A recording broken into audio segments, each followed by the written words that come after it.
Good morning friends, मैं Anupriya Gurukul science classes से आज क्लास 9th के बुक की जिसका फर्स्ट चैप्टर है मोशन, उसके कुछ पॉइंट्स को लेके आई हूँ। तो चलिए बिना समय गंवाए हुए हम शुरू करते हैं हमारा फिजिक्स का पहला chapter, first chapter motion. Motion को समझने के लिए हमें कुछ पॉइंट्स को याद रखना पड़ेगा। मोशन चैप्टर में बहुत सारे पॉइंट्स हैं। आज मैं कुछ पॉइंट्स को डील करूंगी जिसमें हमारा पहला पॉइंट है रेस्ट। अब रेस्ट क्या होता है? What is rest? A body is said to be at rest if it does not change its position with respect to its surroundings. Rest में हम उस वस्तु को बोलेंगे जो समय के अनुसार, अपने पर्यावरण के अनुसार, वातावरण के अनुसार अपने स्थान को ना बदले। जैसे हम एग्जाम्पल में देख लेते हैं। हमने देखा यहाँ एक पेड़ है और एक लड़का इस पेड़ के पास खड़ा है। 1 घंटा हुआ, 2 घंटा हुआ, यह लड़का यहीं पे स्थिर है।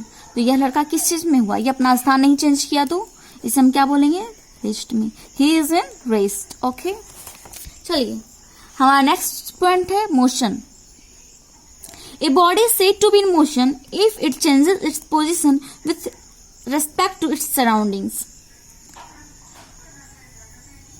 हम कोई भी बॉडी को, कोई भी वस्तु को मोशन में तब तक नहीं बोल सकती जब तक उसमें गति ना हो, जब तक अपने आस पास के वातावरण के अनुसार अपने स्थान को ना बदले, तब तक वो मोशन में नहीं आएगी। अगर वो स्थान बदलती है वो वस्तु, तब वो मोशन में कहलाएगी। जैसे हम देख लेते हैं,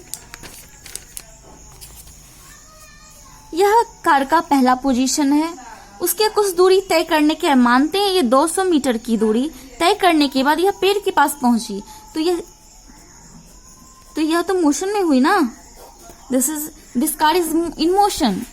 यह कार क्या चीज में है? मोशन में है। इसने अपना स्थान बदला, फर्स्ट पोजीशन से इसने सेकंड पोजीशन को एक्वायर्ड किया, यह पेड़ के पास तो पहुंचा। तो यह ऑब्जेक्ट जो है, यह बॉडी मोशन में हुआ, यह कार मोशन में हुई। ओके, तो अपने स्थान को जैसे ही कोई भी वस्तु समय के अनुसार बदल दे तो वह मोशन में कहलाने लगती है। हमारा तीसरा पॉइंट है distance. What is distance? Distance हम किसे कहेंगे? It is the length of actual path travelled by a body between its initial and final position. अगर इनिशियल और फाइनल पोजीशन में के बीच में वह जो दूरी तय करती है, कोई भी ऑब्जेक्ट दूरी तय करती है, तो वह उसका डिस्टेंस कहलाता है। जैसे इस एग्जांपल से हम लोग समझेंगे। फर्स्ट ऑफ ऑल इसका इनिशियल पोजीशन ये है, फर्स्ट पोजीशन ये है, और इसका फाइनल पोजीशन ये हुआ, सेकंड पोजीशन।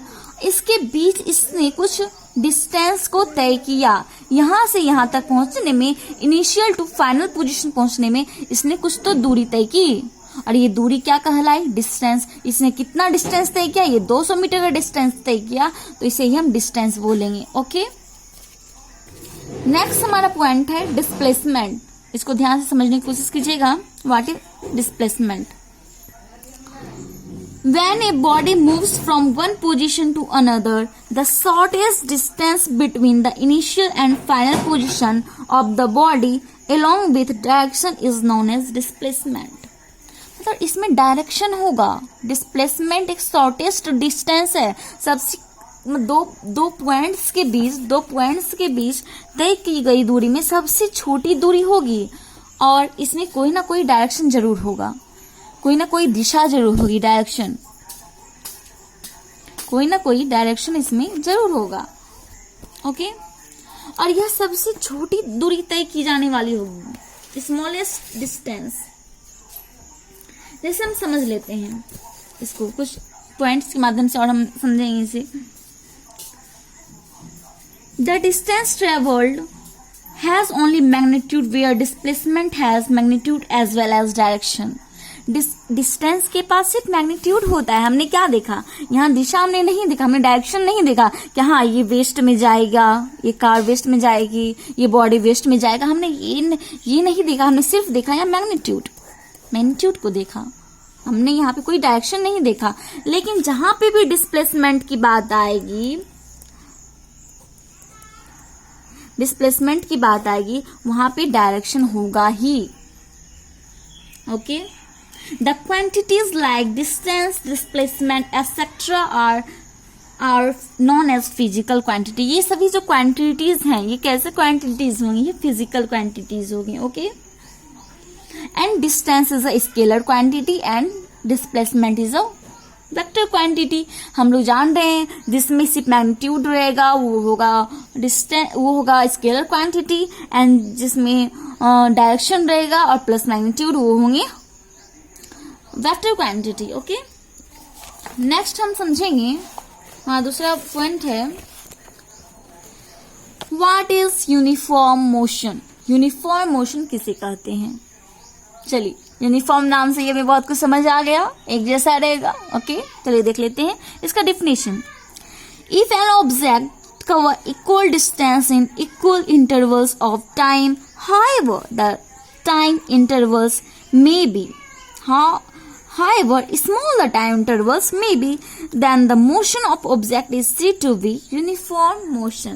देखिए, इसमें समझने वाली बात यह है, हम लोग यूनिफॉर्म से ही हम लोगों को बहुत आंसर मिल गया. समझे ना, यूनिफॉर्म से ही बहुत आंसर मिल गया. If an object covers equal distance, इसमें क्या होगा? Equal distance in equal interval of time. मानते हैं हम लोग इसमें a body has a uniform motion if it travels equal distance in equal interval of time, no matter how small this interval may be. For example, a car running at a constant speed of say 10 metre पर second. अगर एक car 10 metre पर second की speed से वो चल रहा है, रफ्तार से वो चल रहा है, ठीक है, मतलब कि प्रत्येक 1 सेकेंड में वो 1 सेकेंड में वो कितने मीटर की दूरी तय कर रही है? 10 मीटर की दूरी तय कर रही है प्रत्येक second. In each second the car covers 10 metre distance. Okay, will we cover equal distance of 10 metre every 10 second. तो यह 10 मीटर की दूरी वह हर एक सेकेंड में आने वाले भी, ये दूसरा जो सेकेंड हमारा चलेगा इसमें भी यह 10 मीटर की ही दूरी तय करेगी यह कार. समझे? इसमें ये नहीं कि 5 मीटर का दूरी तय कर लिया, या ये नहीं कि 20 मीटर का दूरी तय कर लिया, ये रॉन्ग हो जाएगा, ये नॉन यूनिफॉर्म हो जाएगा. यूनिफॉर्म को समझने के लिए फर्स्ट सेकेंड में अगर एक कार ने 10 मीटर की दूरी तय की गई तो नेक्स्ट में यह 10 मीटर की ही दूरी तय करेगा. ओके, उसके बाद हम इसमें नोट्स कुछ करने वाला बात नोट लिखा हुआ है. The distance time graph for uniform motion is in straight line. तो हम लोग ये जान रहे हैं कि डिस्टेंस टाइम ग्राफ का अगर हम बनाते हैं, जब ये यूनिफॉर्म रहेगा, टाइम भी यूनिफॉर्म है, पर 1 सेकेंड में वो 10 मीटर का ही दूरी तय करेगा, तो वह यूनिफॉर्म मोशन ही होगा. और यूनिफॉर्म मोशन में हम लोग जो ग्राफ बनाते हैं वह ग्राफ इन स्ट्रेट लाइन में शो करता है. ओके, हमेशा यूनिफॉर्म मोशन का ग्राफ जो रहेगा वह स्ट्रेट लाइन में ही रहेगा. नीचे हमारा टाइम होता है और इधर डिस्टेंस. ओके, ये हुआ हमारा डिस्टेंस टाइम ग्राफ. तो जब यूनिफॉर्म मोशन रहेगा तो always in straight line. Next हमारा पॉइंट है नॉन यूनिफॉर्म मोशन. हम लोगों ने यूनिफॉर्म से ही समझ लिया था, नॉन यूनिफॉर्म को भी तो नॉन लगा देने से डायरेक्ट इसका अपोजिट हो जाएगा. इसमें कुछ सोचने वाली बात नहीं है. If body have non uniform motion, it travels unequal distance in equal interval of time. तो नॉन यूनिफॉर्म डिस्टेंस समझ ही रहे थे हम लोग. यहाँ नॉन यूनिफॉर्म क्या हो रहा था? टाइम था 1 सेकेंड और तय कर रहा था 5 मीटर का, और 1 सेकेंड ही टाइम में कभी कभी कर लेता था 2 मीटर का दूरी तय. तो यहाँ पे हम लोग क्या देखे कि टाइम वही है, हमारा टाइम इंटरवल वही है, लेकिन जो डिस्टेंस तय कर रहा है वो क्या हो रहा है? वो अलग अलग है. तो ये हो जाएगा non uniform motion. Okay,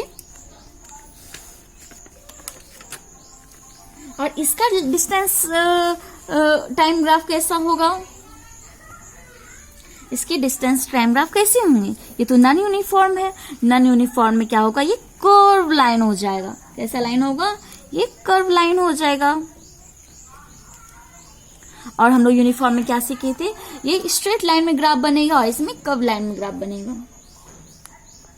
if the distance time graph is a straight line, the motion will be uniform, and if the distance time graph is a curved line, the motion will be non-uniform. It should be noted that non-uniform motion is also called accelerated motion. Non-uniform motion को हम accelerated motion भी कह सकते हैं. तो चलिए accelerated motion मतलब वो बढ़ता घटता रहेगा हमेशा. ओके चलिए, thank you and have a nice day. कल मिलेंगे फिर अगले पॉइंट्स के साथ, नेक्स्ट पॉइंट के साथ. Bye bye.